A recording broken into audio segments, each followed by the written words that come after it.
Everyone eats out every day, but people don't think about how food arrives on the plate. This is Grounded, and I'm Lauren Mitchell. Join me as we delve deep into the challenges, expertise, and experiences of professionals and innovators in the food service industry. Grounded is powered by the Buyer's Edge Produce Division. Our mission is to provide innovative solutions and excellent service to food service operators. Hi, it's Stephanie from Fresh from the Field. We are seeing several categories with shorter supplies right now. Avocados, celery, corn, onions, potatoes, lettuce, and more. While we expect items in the Salinas Valley to improve quickly, corn may take a bit longer because of the rain that we've experienced in the southeastern regions of the United States. If you're looking for some alternatives, check out hydroponics.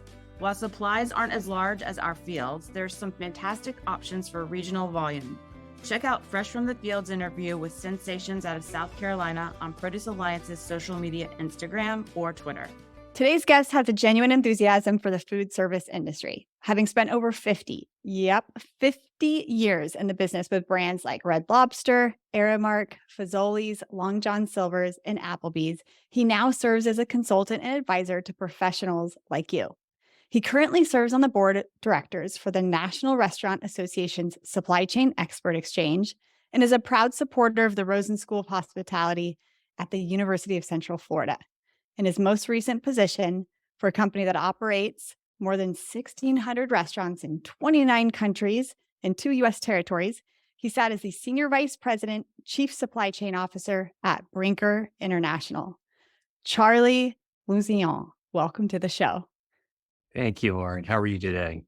I'm great. All right. So Brinker International owns Chili's and Maggiano's, and Charlie specifically can speak about the advancements in the supply chain field, given his experience, and how large companies are able to coordinate really the work that goes in behind the scenes to bring all the food and drinks into a place that serve hundreds of people each day around the world. It's really a massive operation when you think about it.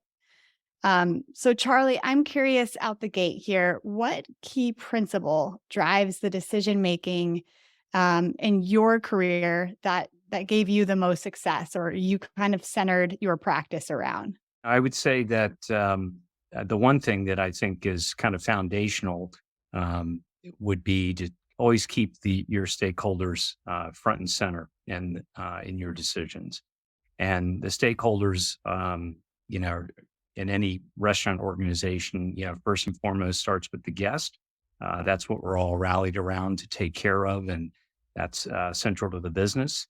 And then from there, we think about the operators, because they're the ones providing the guest experience. And so we have to make sure that, they're considered as well. And also, we've got, your own restaurant support organization. So you want to make sure you're considering, your peer group, the other functional areas. But we also think about our supplier partners as well, because they also are key stakeholders. So I think trying to make sure that you're aggregating all those interests and making sure you're coming up with the best decision for everyone is critical. I love that. So your operators and supplier partners, and just thinking about the customer. I heard somewhere that if you want to solve the problem, you get down into the store or restaurant in this case. That's the answer to all of your problems or to your questions. Absolutely. All right, let's go back to when you started your career in food service specifically. What do you feel to be the greatest improvement over the course of time, up until most recently? Yeah. Well, I also want to clarify 50 years, that's taking some generous math there. I'm counting the day that I started my first job at the age of 14 as a busboy in a small little cafe. So greatest improvement in supply chain, and going back, to 14 years old, it can start there when you worked in restaurants just as a busboy. I think that's a fantastic place to grow foundation for, becoming on the executive side of the industry. What sort of improvements, either in technology or perhaps just data visibility, supply chain, do you feel have improved the most over time? Yeah, I think like everyone else touches every industry is what's happened with computer technology and data. I mean, it's almost overwhelming. When I think back about early on, I actually started my professional career out of graduate school in the finance and accounting function. And I remember some of the things that we were involved with back then were, you know, doing freezer audits, so actually climbing around in sub-zero temperatures and counting inventory. It was a tough job, but it just kind of shows you those are the types of things we used to have to do with a lack of a data infrastructure that's pretty much exists everywhere today. So I think that's first and foremost.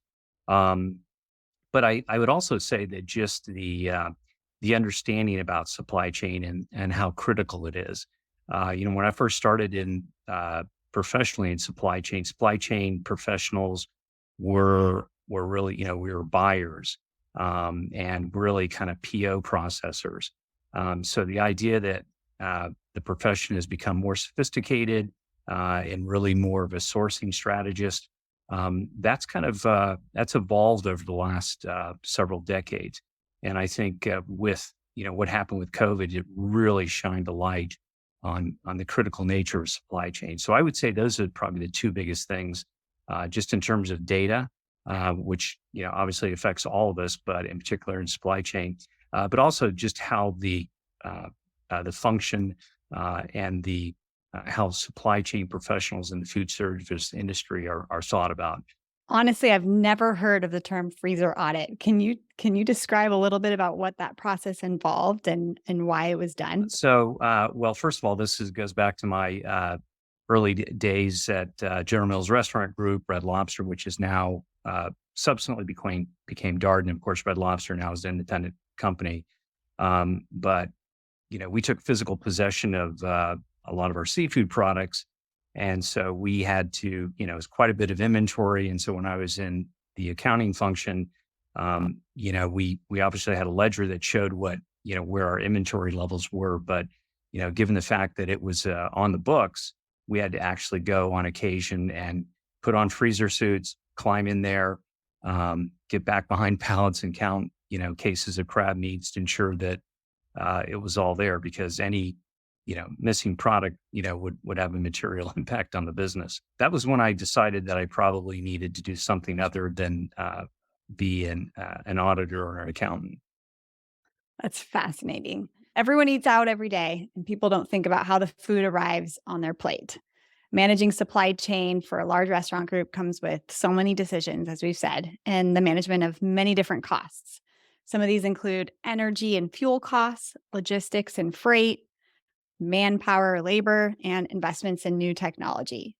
So, hearing these, tell me, how did you keep track and control costs in some of the previous positions you were in? The key, and when you think about managing costs, it's really, first of all, I think uh, you have to think about it with the perspective of total cost of ownership. It's not just, what are you paying for ground beef? There's 20 questions behind that. What's your specification, and what's your delivery frequency, and things like that. So it's never, rarely is it a binary response to what the value is. So I think that's the one thing that drives the best decision making, is making sure you clearly understand the total cost of ownership. Um, and from the standpoint also of making sure that each product is going to have to carry a certain approach that's different depending upon your brand. Um, so we at Brinker, the suppliers that were most important to us were the ones that support our key pillars that we've identified, which are burgers, crispers, and margaritas. So if you're touching the guests in any of those categories, because that's what we're known for, then yeah, we're gonna have a different type of transaction. It's going to be more of a strategic relationship. So that's I think first and foremost how we have to think about the value proposition, and you start talking about making supply chain decisions. Oh, I love that, breaking it down to key pillars. It's very interesting. I've never heard that before. Um, How about understanding true cost by item? You mentioned cost inputs and understanding the total cost. How were you able to truly get down to that with your supplier partners, and or did it involve just getting out into the fields or waters, wherever, to kind of understand just from the ground level, where it comes from and the costs, involved in getting it all the way through into the restaurant? Yeah, absolutely. One of the things that I think is absolutely critical when you're responsible for a category or the procurement of a certain item, is you really need to understand how that product finds its way into the restaurant, and which means you really need to partner with your supplier to understand the challenges they're facing. Um, have a really basic understanding of their economics and what they're dealing with. um, I've never met a supplier that didn't want you to be completely informed, Mm. because I think most really good suppliers know that their best partner is a well-informed uh, buyer, and so they're always willing to share that information and educate you. And I think it's a critical component of being a good supply chain person, is you've got to really understand that so that when you're making decisions on behalf of your company, you're in a position to maximize that value. There's nothing worse as a buyer if a supplier is investing in certain aspects of making that product that don't bring value to you and your guest. If they just are guessing that's something that you want, where in fact, it isn't something that you need. And so I think, really understanding your product specifications, but also really understanding the implications for your supplier and what that means for them in terms of their efficiency. So I think that to me is one of the things that requires sometimes boots on the ground, getting out into the field, understanding challenges, the growing conditions, and then when you're in a processing plant, really talking to the production manager and understanding the challenges that they're facing, and talking about the products that they're making for your brands, and really trying to understand, hey, is there a better way to do this? And really asking people that are actually putting their hands on their product and producing it for you, if there's a better way, a more efficient way to bring this to market. Two things you said there really stood out to me. And one of them is just ensuring that you're a well informed buyer and how that really solidifies the partnership with some of your suppliers. I think that's very solid. And then second is understanding the investments that your supplier may be making in your product, and perhaps any of those that may be, not important, not critical. So very interesting as we continue to understand the importance of that solid partnership and communication between supplier and buyer. So thank you for that. All right, let's talk about growth. And we've had guests on the podcast that can kind of articulate understanding growth within the US and across state lines, and some of the dynamics that are involved there. And then also some of the interesting things in consideration if you want to grow outside of the US. What is your experience in particular with, managing a supply chain that is within the US and perhaps goes outside of the US, and some of the challenges that occur as a result?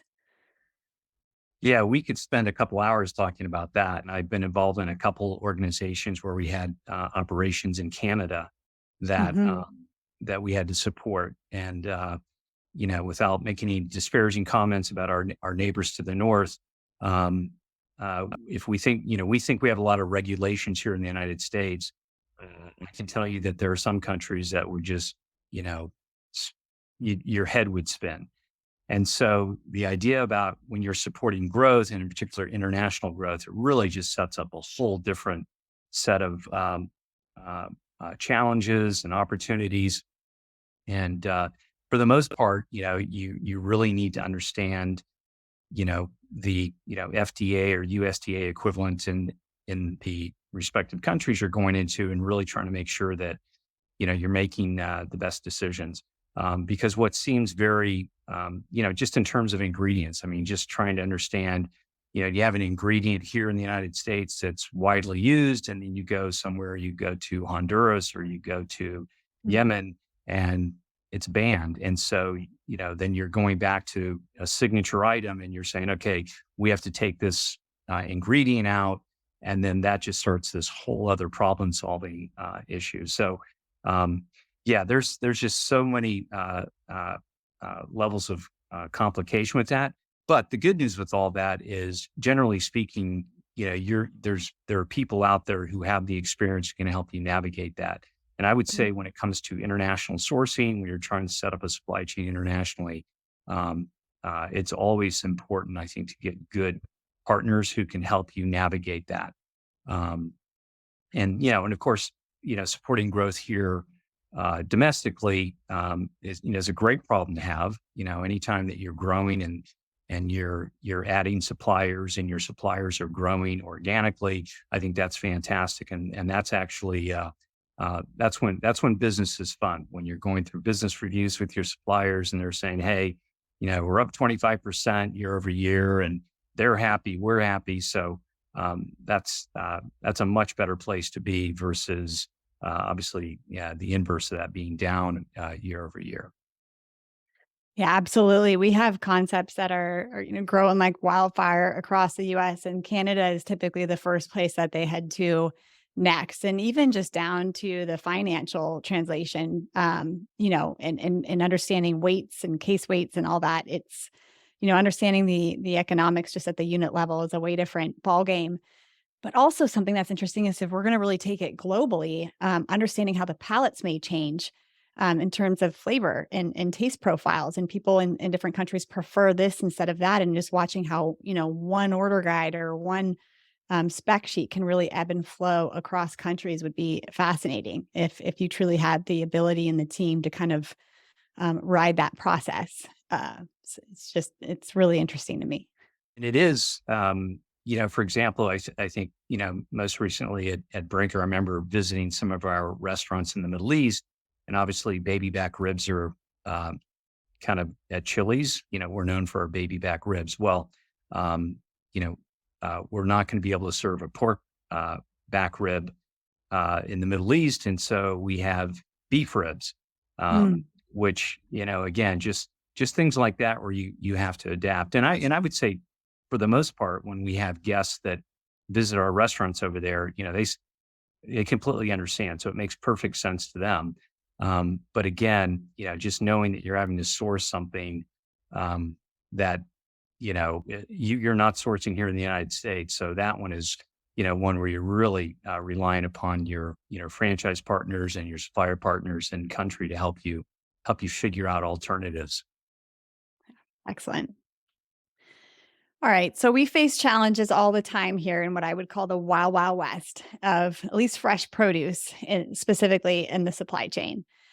Tell me, as we're somewhat professional problem solvers in the business, what is a specific disruption you faced in the marketplace over the course of your career that wound up, leading to a great strategy and perhaps something that you wound up continuing to use? One thing that I think about that was a complete disruption. So for those of you who might have some experience in shrimp farming, know that it's been shrimp aquaculture has had a lot of issues where they've had diseases that early on in the first few decades of the industry they couldn't quite figure out. So we've had cycles where entire countries have just been decimated in terms of their ability to produce shrimp. And when I was at Long John Silver's, we had a situation where that happened. So the shrimp weren't growing to their normal, 4150 size count. And so that was the count that we used at Long John Silver's. We're going into Lent. Obviously, we're selling a lot of seafood and we can't get shrimp that size. And so we could get them small, but obviously here in the US, we eat with our eyes. So we count shrimp. Um, so we actually came up with taking two shrimp, right, that were essentially half the size of the regular size shrimp and putting them together in a very natural process. And then we battered and breaded them, and we were able to have shrimp for Lent and still keep our piece count. So it really was, not something that anyone would have thought about or could have contemplated. but it certainly beat the alternative. And I can assure you that our operators were quite happy to be able to have a shrimp to serve, even though it wasn't, an ideal one piece. So that's one that I was personally involved with, and that thing came together, over about a 60 to 90-day period. So it was you know, pretty remarkable when I think about it. In every challenge, there's an opportunity. It's awesome. In this question, I'm most excited to ask you. Just in my conversations, you have such a great character, high integrity, and in fact, were referred to by a previous guest of ours, and I can see why without too much pressure. Huh. But looking back and just managing people and being parts of teams inside the restaurant, but also out, what did you do to ensure that any team member stays motivated and can even um, thrive in the environment? Yeah. Well, I would tell you that certainly my ability to work with people and things like that, much much better at it at this stage than I was certainly early on, and I made a lot of mistakes um, to get to where I'm at today, and I think I've earned every uh, gray hair that's what's left on my head for sure. But the one thing that I think going back to my 50 years, which started at the age of 14 is, as a busboy, and if you think about the food service industry, it's probably the most entry level position you can have in the food service industry. But when I had that job, I just thought I was all that and a bag of chips. I mean, it was so cool to know that I was getting a paycheck and I had responsibilities and things like that. And so that job was important to me. And I think that one of the things that it actually helped me is when I got into the corporate side of it, is a kind of a recognition that, these team members that we have, every single one of them adds value and are absolutely critical. And, not all of us get to be CEOs. But CEOs are nothing if they don't have a great organization of people, working together. And so that's something I've always tried to do is try to remember that, you know, um, every person that would be on my team, that they're incredibly important to what we're trying to do. And, it's incumbent upon me as a leader to always remind them how important their role is. Because, nobody wants to go to work, uh, work their butts off and you know, not to feel appreciated and not to understand the value that they're bringing. So I think always trying to make sure that you're connecting people to what they're doing day in and day out to what we're trying to do as an organization and how that really supports, um, you know, in any restaurant organization, which is really taking care of that guest and being able to take care of the operators who take care of those guests. Yeah, I think that's something that's become very important today is people want to see and understand the result of their work. And I think the greatest leaders are those that expose that, remind them of that, and encourage them as a result of that. Make those connections. Recently, you visited your alma mater as a guest lecturer, and specifically where you went to business school. I believe you got your MBA. Tell me about what it was like to walk back on your college campus. How was the food there? But specifically, what did you speak to them about? And share us a little Uh, bit about that experience. just for clarity, I got my master's degree at the University of Miami. But yeah, it was, well, first of all, I was just completely humbled that they would ask me to come back and talk to this next generation of leaders in business. And it was really interesting, and oftentimes, we like to think of things, I'm obviously a baby boomer, and you start talking about generational cohorts and in terms of their life experiences. And you've got, I was actually talking to some people that weren't even alive during 9/11, Mm. which is something that, for most of us, we talk about where were you when that happened. And so just understanding that, and this is a group of future leaders that have never known anything except for a digital experience, right? They just take that for granted.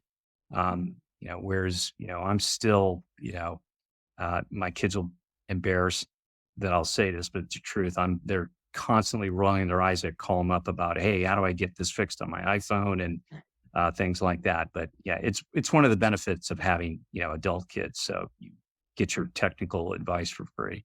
Um, but yeah, the one thing that was really neat about talking to this group of students is just their real excitement about entering into the workforce. Many of them had a lot of concerns and trepidation about, the economy and what was going to be out there waiting for them. Um, and again, when you're 18 to 20 years old and you're thinking about, what's next, I mean, your perspective, you just don't have the ability to sit there and say, well, me personally, I know that I've been through so many different business cycles and not to get, overly concerned about it. They will ebb and they will flow. And to try to explain to them that, look, you may not have as good of a job market that maybe have existed for, two classes before, but whatever's there will certainly work itself out. And actually, that question that I got posed was, what advice would I have for them? And my advice to them is don't let your pursuit of perfection be the enemy of the good, which is you may not get that ideal job coming right out of school just because of the state of the economy or whatever's happening in the industry that you're looking to pursue, but find something that's going to allow you to learn and to grow and to establish and learn. Um, the important things you need to learn in terms of growing your career and recognize that, at some point the economy is going to flip back, it's going to grow again, and those opportunities are going to present themselves. So to try to help them kind of keep a perspective that's a little bit more of a longer view. I love that perspective on business cycles, and how they do tend to ebb and flow. One of the greatest pieces of advice I've received just being a mother is love the stage you're in, and it kind of reminds me of that, right? So, if you're not a fan of it, it's going to change soon enough, anyhow. So just appreciate what you have and what's unique about it. But also, I love that we're talking about the next generation coming in because being on the hiring end, it's interesting to meet those that really just kind of want to roll to understand and learn more about the business and specifically from fresh produce category management.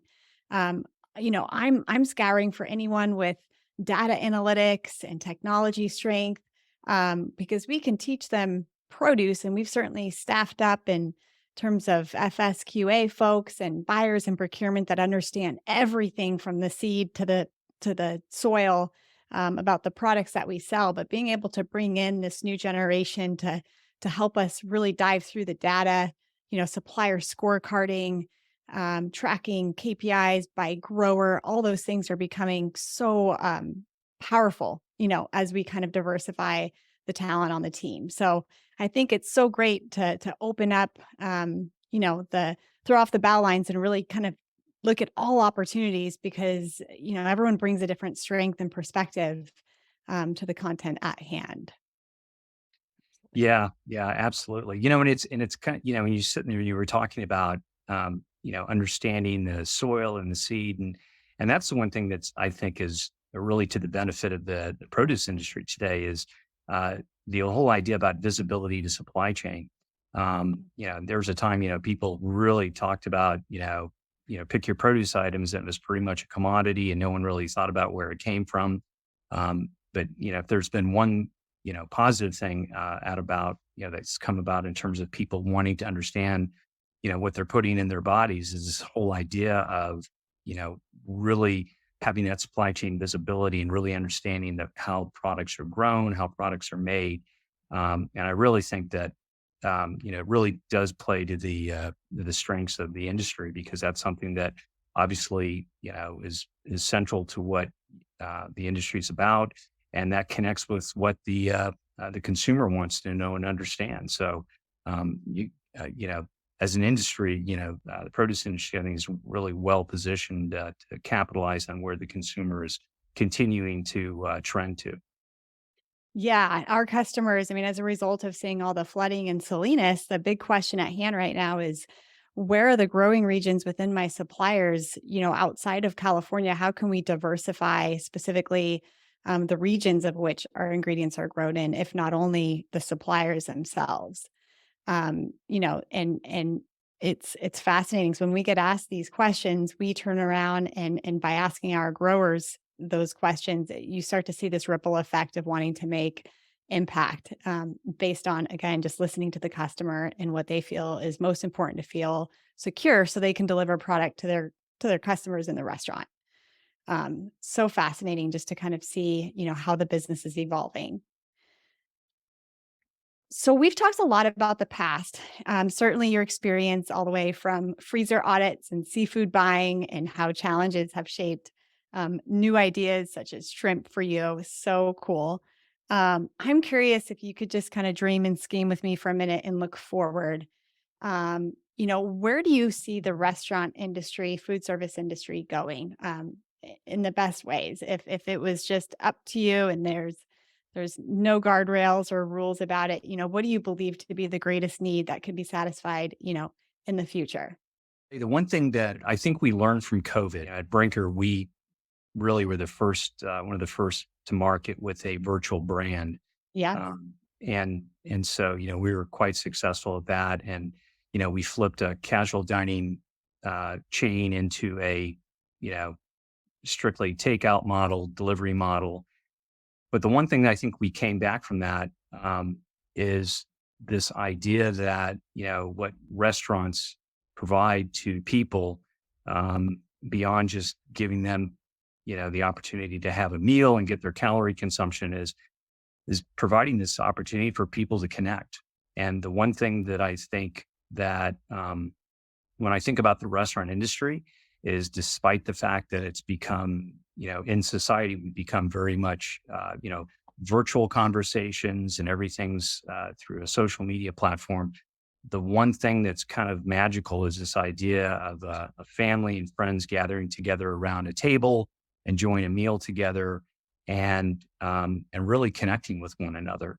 And so I think that when I think about that, that's something that, and I do know that I too participated in some virtual happy hours, but it's not quite the same thing. But you did what you could do. But the one thing that I think is really that I just love about this industry is this idea that what we do, it matters, and it doesn't just matter just because we're earning a paycheck and we're driving value for our shareholders and driving value for our supplier partners, but it matters because we're actually creating an opportunity to give people the chance to come together. And I think that's really special. And I know that's something that, really motivates me. And so when I think about supply chain and I think about that, and I certainly have talked to my team members about it, is, when you think about your job, our job is to take out inefficiencies in the supply chain, work with our suppliers and eliminate inefficiencies and lowest landed costs and all those other things. But at the end of the day, that also has the benefit of being able to create value to the consumer. And the more people, the families that are out there that are, mom's an EMT, dad's a teacher, and they've got two kids, and they've come back from softball and swimming, and they just want to sit down and have a meal together.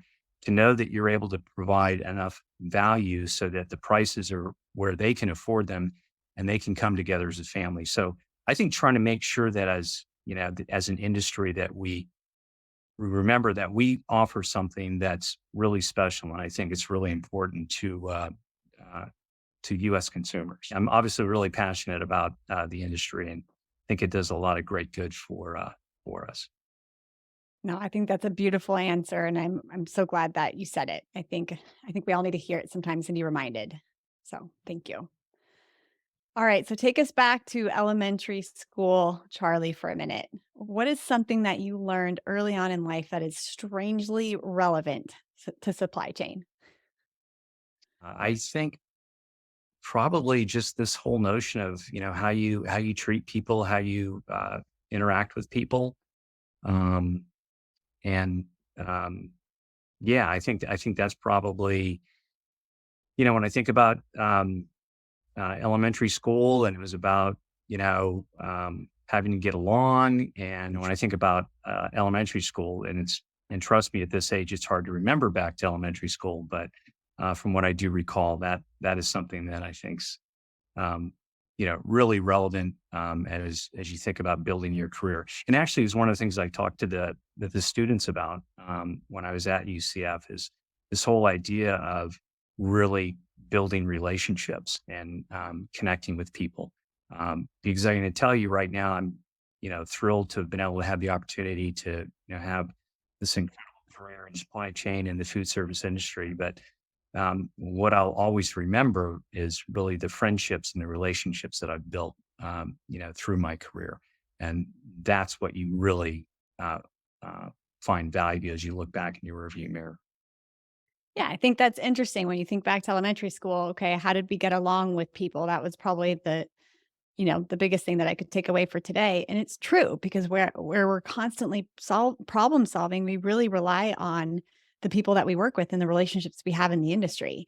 But also, if speaking from a supply chain or director of procurement, you're not just in charge of fresh produce, you're not just in charge of protein. If you can dedicate trusted leaders in each category and keep that line of communication constantly flowing, that's very valuable. So I think that's a great answer. Completely agree. Okay, so something I got to speak with you about is you're fresh into retirement, and I cannot imagine what it's like going from high speed day in day out work to just enjoying your day to day. So for our listeners that either are a year or two or five away from retirement, what are some things you can share just from the early standpoint of being in this new phase of life? Yes. Well, the good news is I've got a lot of friends and mentors that have preceded me on this retirement path, and I've gotten lots of good advice. One of which is, even though you probably don't want to be in your pajamas at 11 o'clock. So try to make sure you're not developing any bad habits like that. But yeah, it is. When you're working full time, right? We're always trying to make time for all the things that are really important. For me, I like to keep an exercise routine, and that's really important. And try to make sure that you're making time for the things that are important for your physical health, mental health, and things like that. But yeah, it is really interesting to find yourself, for me, in the morning having a cup of coffee and finding something online that I want to read. Normally, I'll bookmark that and go to the office and find out some time to read it. But now it's like, well, I can read it right now. So that's kind of I know that sounds really silly, but that's a big deal. I mean, just to be able to do that. But yeah, I mean, it's I definitely enjoy a lot of it. The thing that I probably miss are the people connections, right? You forget that when you're working, you've got all the people that you're working directly with, and you've all got the people you're working indirectly with. And a lot of our supplier partners we see, 2, 3 times a year, and that's it. Um, and so that's probably the one thing that I'm looking to try to figure out how I uh, solve for that, if you will, or create a proxy for that, is how do we stay connected? So that's the thing that I haven't quite figured out yet, but it's still only been a few months, so I'm sure it'll come along. But yeah, it's having a plan and making sure that you've got tasks and some things that you can at least feel productive, even though you're not driving, leading a supply chain organization. A lot of other things that create challenges. For example, what am I going to do with my two dogs today? And, making sure that I get their feedback and on, how their day's going, and stay engaged with them. And soon to be a grandfather. So your daughter's expecting her first in the family. And I'm sure that's going to start to keep you very busy. Congratulations in advance for you there. Thank you. The little guy is supposed to be due this week, but he's being stubborn, doesn't seem to want to arrive on time. But I can tell you that at least from his mother's side, uh, he comes by that honestly. So I think that's I think he's probably just going to, when he decides to do it, he'll do it, which is very much like his mother. But yeah, it's our first grandchild, so we're incredibly excited. And even as we're having this conversation, it's in the back of my mind. And, when we get done with this conversation, is there going to be any update on my phone about, we're making progress. So Oh, fun so times. great. So great. It'll be just in time for Mother's Day, and what a special opportunity to celebrate with your family. Okay, so here's a couple rapid fire questions I love to close with, and then we'll make sure that people can get a hold of you and find you online if they have a question, or just want to build a relationship based off of what you said today. Again, we've had several conversations leading up to this call, and I've met a lot of people, but you have got such a great spirit and soul and are a wealth of information. So I'm very appreciative for our time today. Talk to us about a daily habit that keeps you grounded. Yeah, so I think it's Jim Valvano, that his famous SB speech, when he talked about, if you have a day that you laugh and you cry, and I'm paraphrasing that, yeah, that's a pretty good day. So um, I'm kind of notorious crier. I mean, I've been known to cry at supermarket openings. Um, so but I would say to kind of always try to make sure that I'm doing something, it's intellectually stimulating, thought provoking, but also something that's, touches my heart, and making sure that I don't lose that empathy. And so, yeah, I think kind of making sure that either through what you're reading, conversations you have with people, or, what you're, watching online, to make sure that they, we all want to talk about our businesses. We all want to talk about what's going on in the economy, things like that. But I try to make sure that I'm also exposing myself to things that are more about the human spirit as well. Balance. That's a great answer. How about a tool or a strategy in your workday previously that saved you the most time? Yeah. So I think really this whole idea of trying to make sure you understand what's critical and what's urgent, um, and recognizing that sometimes what's really really critical isn't necessarily immediately urgent, if that makes sense. And that you don't want something critical suddenly to become urgent. So the idea of making sure that you think about those things that are really, really critical to what you're responsible for, and making sure that you are making progress towards them.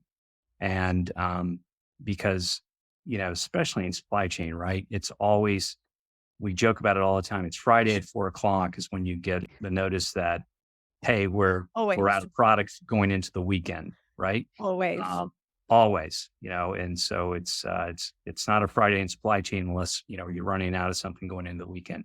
But what I would say is a lot of times running out into the weekend, that's critical, but that's something that probably needed foundational solutions started well before that.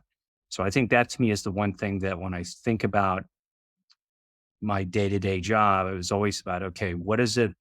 Is there anything out there that I need to make sure that I'm spending some time on, following up on, because I don't want to be there at Friday at 4 o'clock calling operators to say you're not going to have product to take care of the guests.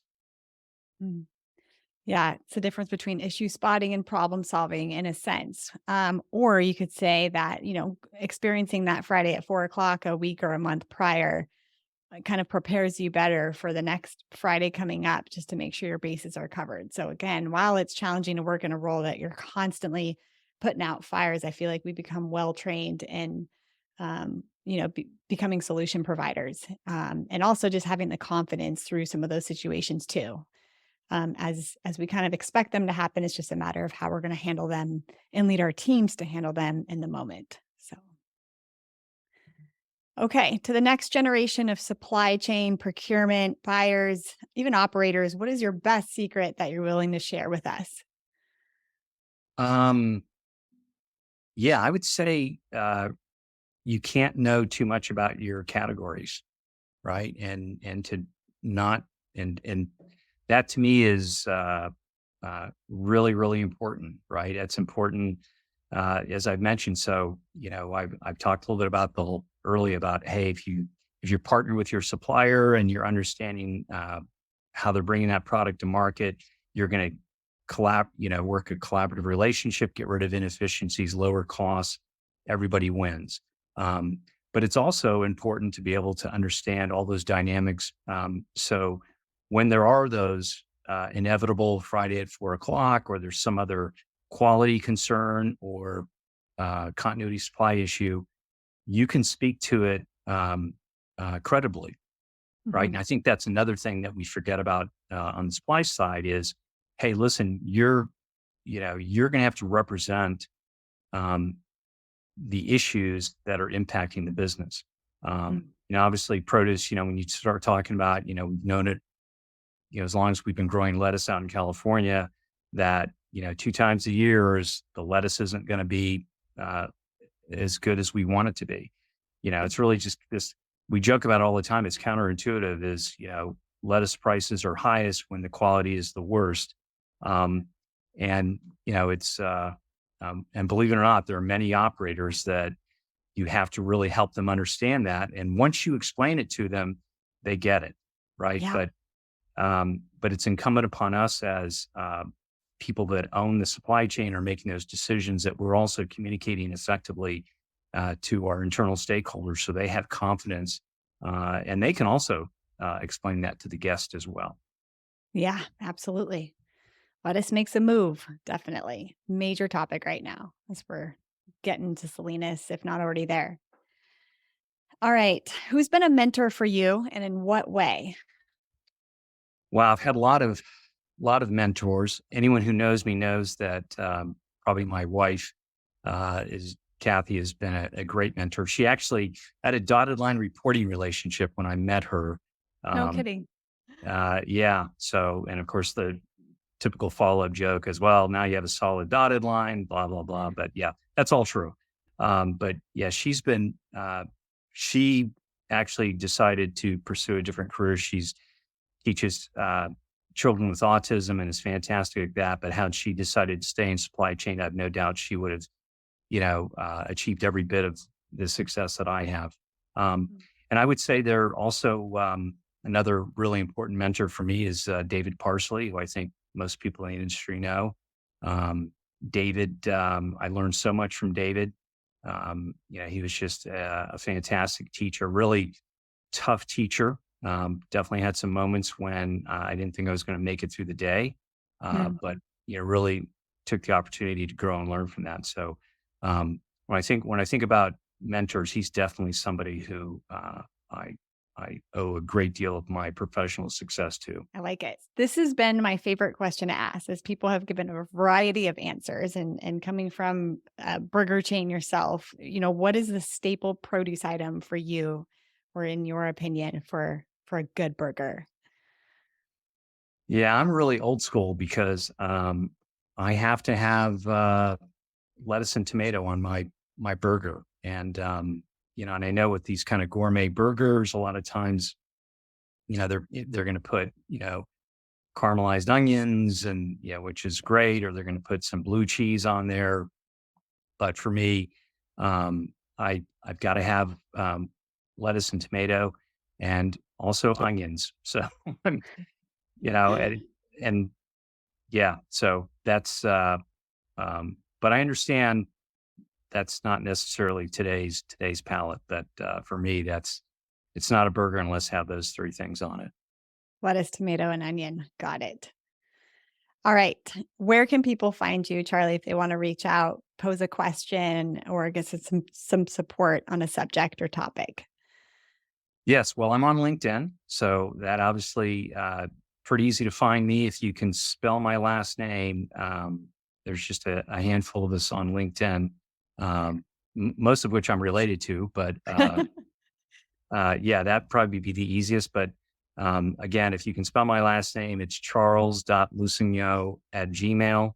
And yeah, would love to connect and hear from people. And like I said, just uh, even if we haven't worked together, would love the opportunity to work with anyone and help them in their supply chain journey. Charlie, thank you so much for the time today. Thank you, Lauren. Enjoyed it. And to our audience listening, if you learned something today or laughed, tell someone about our podcast, Grounded.